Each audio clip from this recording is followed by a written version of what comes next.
kuatkan hati. Negeri ini memanggilmu kawan. Belajar bergerak berbagi untuk negeri. Guru penggerak majukan pendidikan. Guru penggerakmu hamba pada murid. Kreatif rancang pembelajaran. Hargai potensi, tingkatkan prestasi. Lahirkan profil pelajar Pancasila. Belajar bergerak berbagi untuk negeri. Kita menjalin kolaborasi.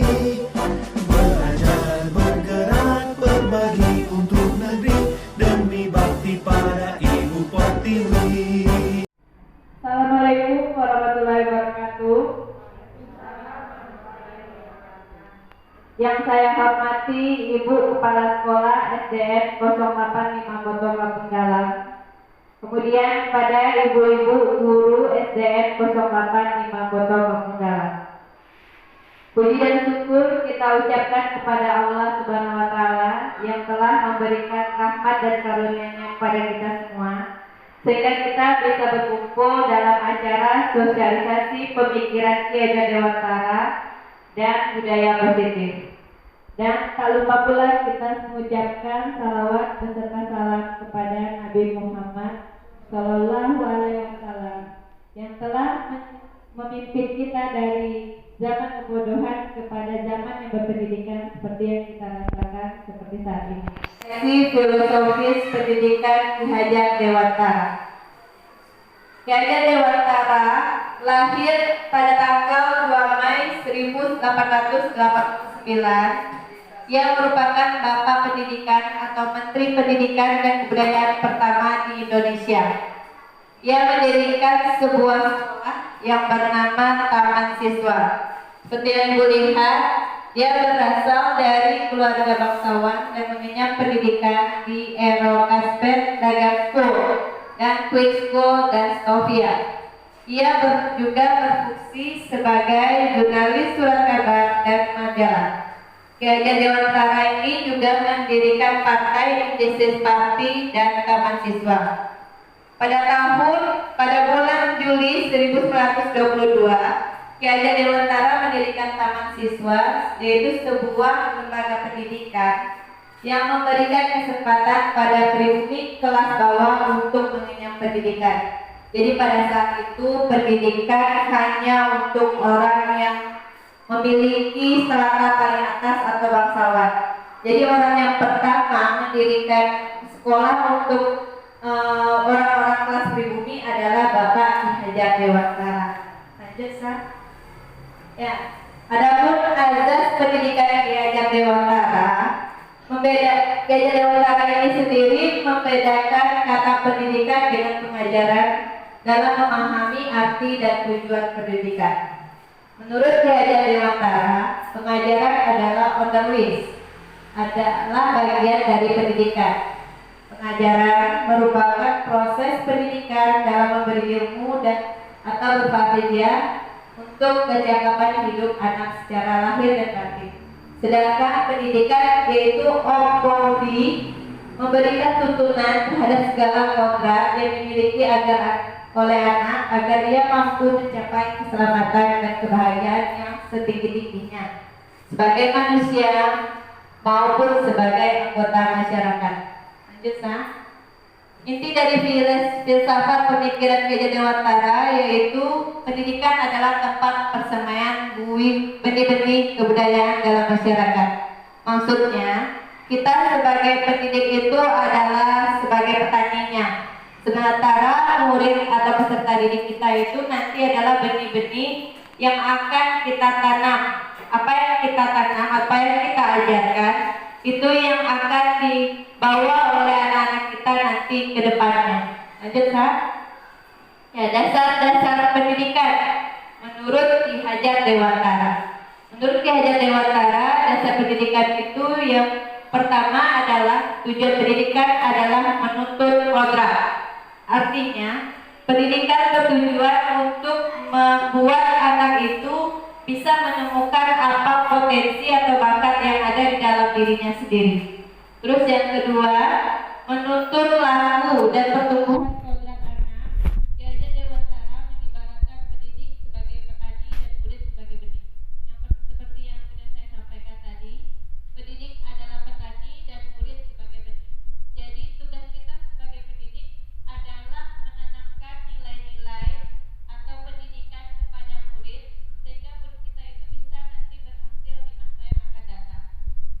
Yang ketiga itu dalam proses berprogram, murid diberikan among atau kebebasan dan pendidik bertindak sebagai among atau penuntun. Artinya murid kita diberi kebebasan untuk menentukan apa yang ingin atau apa yang mau dia capai. Dan sementara kita hanya untuk ke pendidik sebagai penuntun. Maksudnya kita hanya memfasilitasi bagaimana cara anak itu untuk bisa berkembang untuk dalam pendidikannya. Lanjut. Ya, relevansi pemikiran Ki Hajar Dewantara terhadap transformasi pendidikan atau perubahan dan menghamba ke murid. Ada langsung ke alam. Terus yang kedua mengenai kodrat zaman. Jadi dalam pendidikan kita harus juga sesuaikan dengan zaman. Contohnya seperti saat ini kita mengajarkan anak-anak murid itu dengan menggunakan alat teknologi ya. Misalnya dengan menggunakan HP atau menggunakan video pembelajaran.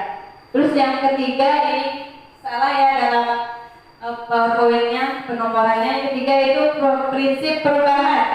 Ada asas trikon, yaitu kontinuitas dalam melakukan perubahan tidak boleh keluar dari nilai esensi budaya. Yang kedua konvergensi, yaitu memperkuat nilai-nilai kemanusiaan. Yang ketiga adalah konsentris atau menghargai keberagaman dan memerdekakan pembelajaran. Apa yang berubah dalam pendidikan itu ada 3 yang kita ajarkan, yaitu cipta, rasa, dan karsa. Ya, dalam pendidikan kita bisa mengajarkan kepada siswa itu bagaimana dia menciptakan atau berpikir apa yang menurut mereka itu bagus. Kita bisa mengajarkan atau menuntut siswa kita itu untuk berpikir kritis, contohnya dengan menggunakan gambar atau dengan menggunakan video pembelajaran. Jadi anak itu dia bisa berpikir kritis atau dia bisa mengambil kesimpulan dari gambar atau video pembelajaran yang kita tampilkan. Terus mengenai rasa, untuk rasa ini kita mengajarkannya melalui pembiasaan. Misalnya kalau ada yang bertengkar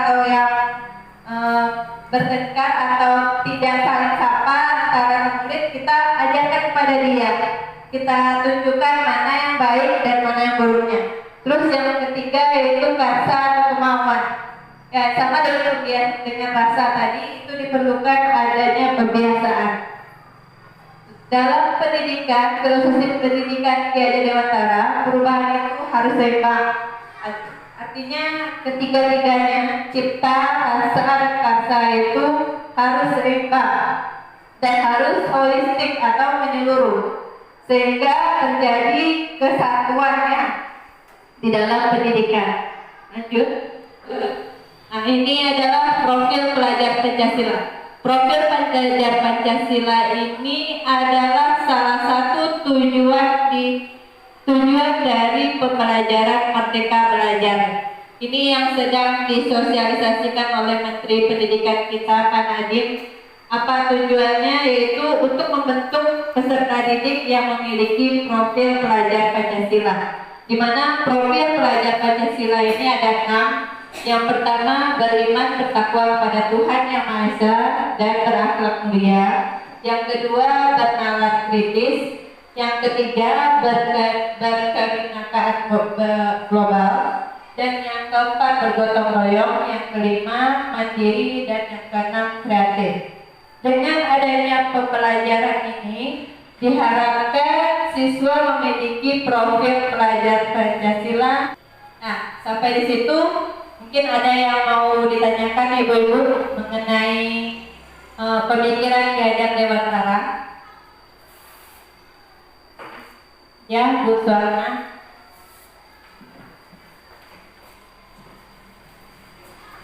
Assalamualaikum warahmatullahi wabarakatuh. Waalaikumsalam warahmatullahi wabarakatuh.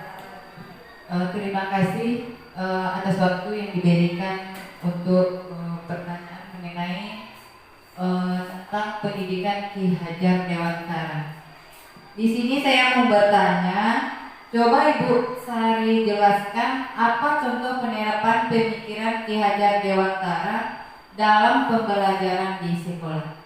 Hanya itu, sekian, terima kasih. Apa ada yang lain bertanya ibu? Tidak. Ya baiklah, saya akan mencoba menjawab pertanyaan dari Ibu Suarna. Apa contoh penerapan pemikiran Ki Hajar Dewantara di dalam pembelajaran di sekolah?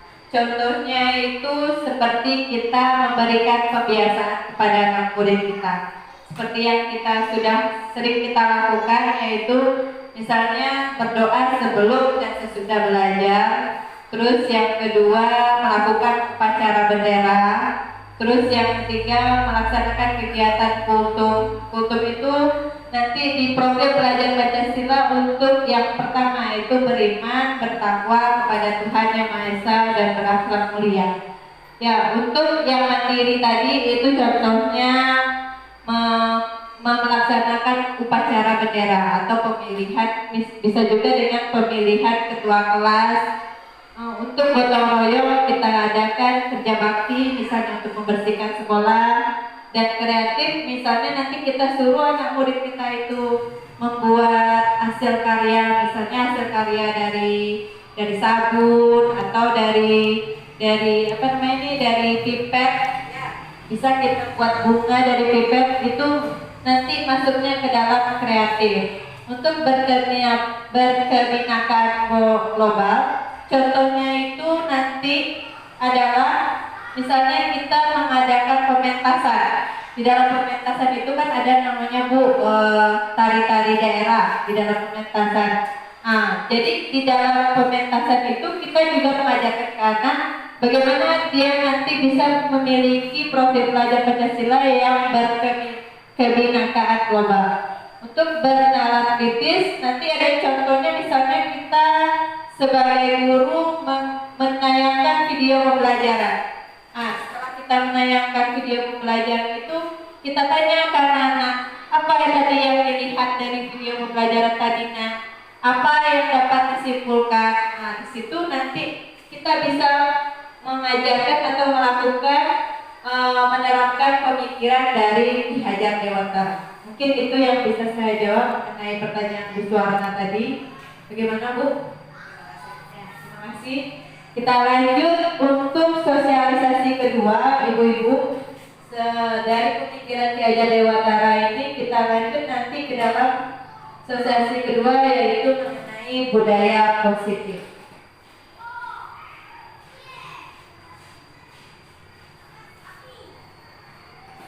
Budaya positif. Ini dia yang dinamakan budaya positif. Budaya positif ini juga berdasarkan dari pemikiran Ki Hajar Dewantara.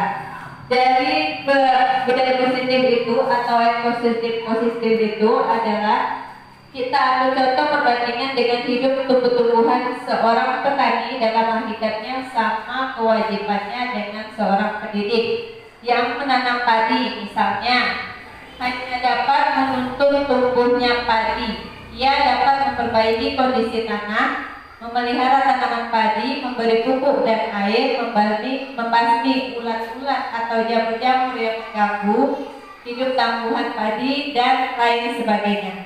Jadi sebenarnya budaya positif ini juga termasuk ke dalam pemikiran dari Ki Hajar Dewantara. Oke, lanjut, Sang. Untuk membangun budaya positif, kita perlu lingkungan yang positif. Bagaimana cara kita membuat sekolah ini memiliki lingkungan yang positif, aman, nyaman, agar murid mampu berpikir, bertindak, dan menciptakan dengan merdeka. Maksudnya begini Ibu-Ibu, dalam menerapkan budaya positif tentunya kita harus membuat suatu peraturan. Kalau di dalam kelas kita buat namanya keyakinan kelas. Di dalam keyakinan kelas itu kita sepakati bersama dulu dengan murid apa-apa saja yang kita yakini atau yang kita buat peraturannya untuk bisa dijalankan bersama antara guru dengan murid atau antara pendidik dengan peserta didik. Nah, di dalam itu juga harus kita tanamkan kepada peserta didik kita itu bagaimana caranya kita agar sama-sama melaksanakan keyakinan kelas itu sehingga keyakinan kelas ini dapat dilaksanakan dengan baik. Yang lanjut, ciri-ciri keyakinan kelas yang pertama bersifat universal. Universal ini artinya umum. Jadi di dalam keyakinan kelas atau peraturan kelas itu harus bersifat umum. Misalnya kami akan menjaga kebersihan kelas. Nah, jadi itu bersifat umum. Terus dibuat dalam bentuk positif. Tidak ada menggunakan kata jangan atau tidak. Terus tidak terlalu banyak dan agar mudah diingat. Maksudnya keyakinan kelas yang kita buat itu tidak usah terlalu banyak. Kita buat yang penting-penting saja. Apa yang penting yang bisa kita buat secara bersama antara peserta didik dengan pendidik yang bisa dijalankan untuk kepentingan di dalam kelas sehingga kelas kita menjadi lebih nyaman. Yang keempat cirinya yaitu sesuatu yang dapat diterapkan. Artinya ya keyakinan kelas itu berbentuk seperti peraturan yang telah disepakati bersama. Terus yang kelima cirinya semua warga kelas ikut berkontribusi membuat keyakinan kelas. Jadi keyakinan kelas ini tidak seperti peraturan. Kalau peraturan itu kan dibuat oleh pusat atau dari atas atau dari ketua, nanti dijalankan oleh semua anggota.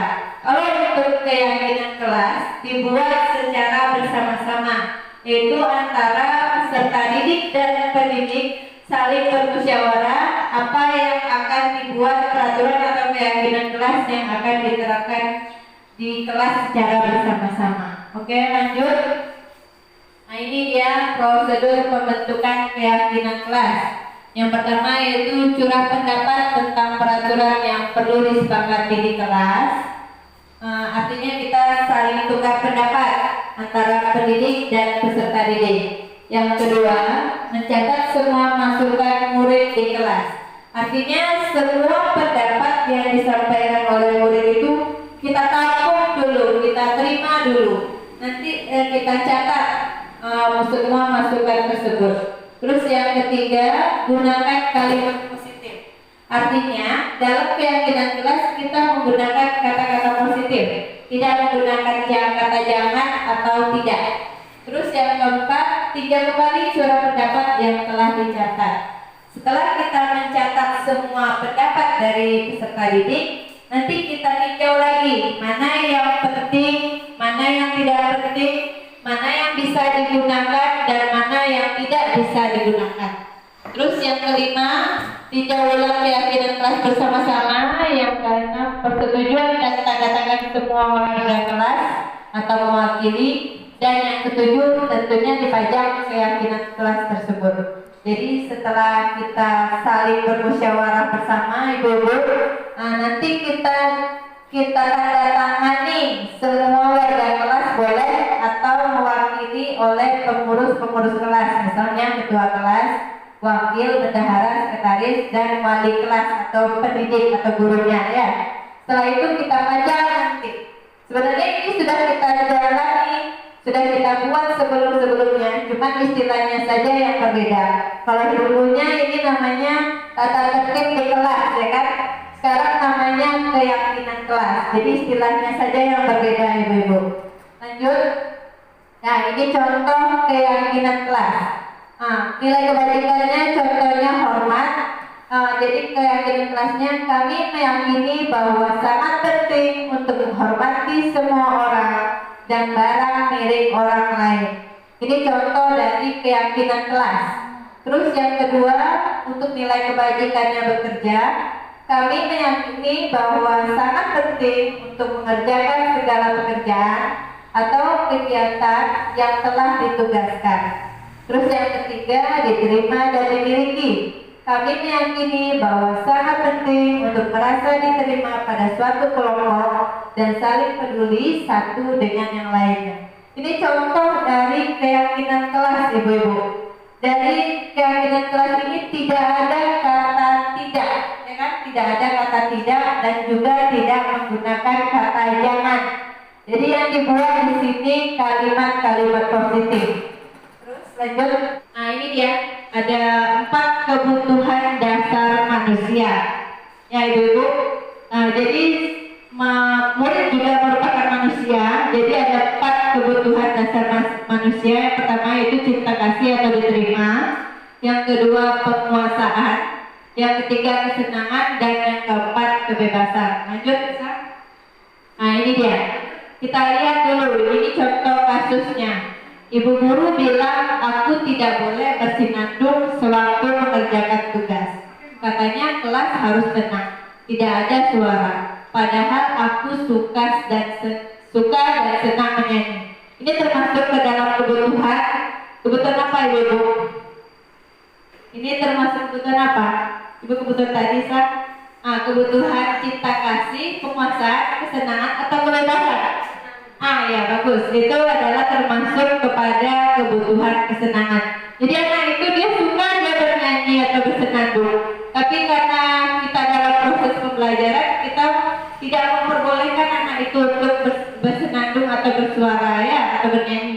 Jadi seharusnya kita sebagai seorang guru mengenali potensi atau minat bakat dari siswa itu masing-masing.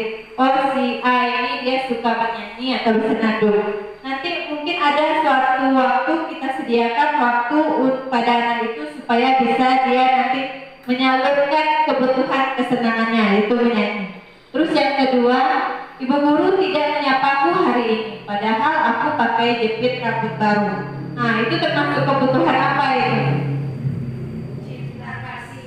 Cinta kasih. Jadi dia ingin diperhatikan. Jadi anak-anak murid ini mau seperti itu ya ibu-ibu, suka diperhatikan. Dia maunya itu diberi pujian kalau misalnya dia pakai baju baru atau pakai jepitan rambut baru atau dia pakai tas baru, dia ingin dipuji atau diberikan perhatian ya.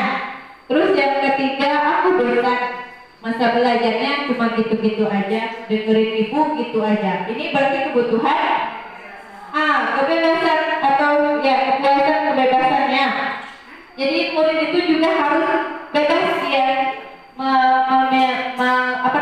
untuk menentukan apa sih pembelajarannya. Jadi tak seperti itu aja pembelajaran kita itu yang kita laksanakan. Jadi siswa itu tidak merasa bosan dia mendengarkan apa yang kita sampaikan. Terus ini adalah proses menciptakan kondisi bagi murid untuk memperbaiki kesalahan mereka sehingga mereka bisa kembali pada kelompok mereka dengan karakter yang lebih kuat atau lebih baik. Ya, bisa. Nah, ini ada 9 ciri-ciri restitusi, bukan untuk menebus kesalahan, namun untuk belajar dari kesalahan. Yang kedua, memperbaiki hubungan. Yang ketiga, tawaran bukan paksaan.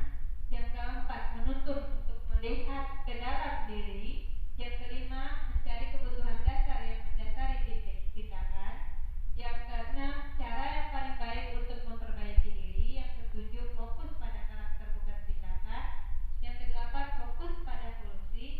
Dan yang sembilan, mengembalikan murid yang berbuat salah pada kelompoknya. Artinya restitusi itu nanti peserta didik disuruh untuk mengenali apa kesalahannya, apa yang harus dia lakukan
murid itu tentang kesalahannya, kita juga mengatakan pada anak murid itu bahwa semua orang pasti pernah berbuat salah. Jadi anak murid itu tidak merasa minder atau merasa rendah dia. Terus nanti kita tanyakan, setelah itu baru kita tanyakan, kira-kira bagaimana cara kita untuk menyelesaikan masalah ini? Apa tindakan kita? Ya, itu namanya validasi tindakan yang salah. Ya, kamu tentu punya alasan mengapa melakukan itu. Adakah cara yang lebih efektif untuk mendapatkan yang kamu butuhkan? Nah, jadi kita tanyakan sama dia. Terus yang ketiga, setelah kita menanyakan apa yang dia lakukan, terus kita mengatakan bahwa kamu tidak melakukan kesalahan kamu sendiri, bukan kamu sendiri yang melakukan kesalahan seperti itu, baru kita masuk menanyakan keyakinan, atau kita tanya nanti kira-kira apa sih yang bisa kamu lakukan untuk memperbaiki kesalahan tersebut. Ya, lanjut. Nah ini dia. Yang pertama tadi menstabilkan identitas. Menstabilkan identitas untuk membuat murid merasa gagal karena berbuat salah menjadi positif terhadap dirinya. Contohnya yaitu kita bisa berkata berbuat salah itu hal yang manusiawi. Itu contoh-contoh dari kata seorang guru ya. Lanjut Nah, terus yang kedua yaitu validasi tindakan yang salah. Yang saya katakan tadi, setelah kita tanya apa kesalahannya, terus apa yang sudah dilakukannya itu apakah buruk atau tidak, kita tanyakan lagi apa yang kamu lakukan itu, terus apakah itu bisa kamu rubah, yaitu validasi tindakan salah. Lanjut Nah, baru setelah kita tanya ke anak murid kita apakah yang dilakukannya itu benar atau salah, baru kita bertanya bagaimana keyakinannya atau apa tindakan dia selanjutnya. Ya, contohnya ini, apa nilai yang kamu percaya di kelas atau sekolah kita, terus kelas ideal seperti apa yang kamu inginkan. Ya, jadi nanti kita suruh peserta didik kita itu mencari solusi untuk menyelesaikan masalahnya itu sendiri. Ya, bisa. Nah, mungkin itu yang bisa disampaikan mengenai budaya positif, Bapak-bapak, Ibu-ibu. Ya, apakah ada yang mau ditanyakan? Sudah, Bu? Ada yang mau ditanyakan lagi? Sudah, ya. Terima kasih karena sudah mendengarkan saya mengenai sosialisasi pemikiran Ki Hajar Dewantara dan budaya positif. Mudah-mudahan kita semua bisa melaksanakannya dalam pembelajaran berikutnya. Ya, saya di sini bukan bertujuan untuk menggurui ibu-ibu semua. Saya cuma ingin memperkenalkan apa yang telah saya pelajari dari calon guru negara angkatan 4. Ya, mudah-mudahan ini semua bisa bermanfaat bagi kita semua. Amin ya rabbal alamin. Ya, mungkin hanya ini yang bisa saya sampaikan. Wabillahi taufiq wal hidayah. Assalamualaikum warahmatullahi wabarakatuh.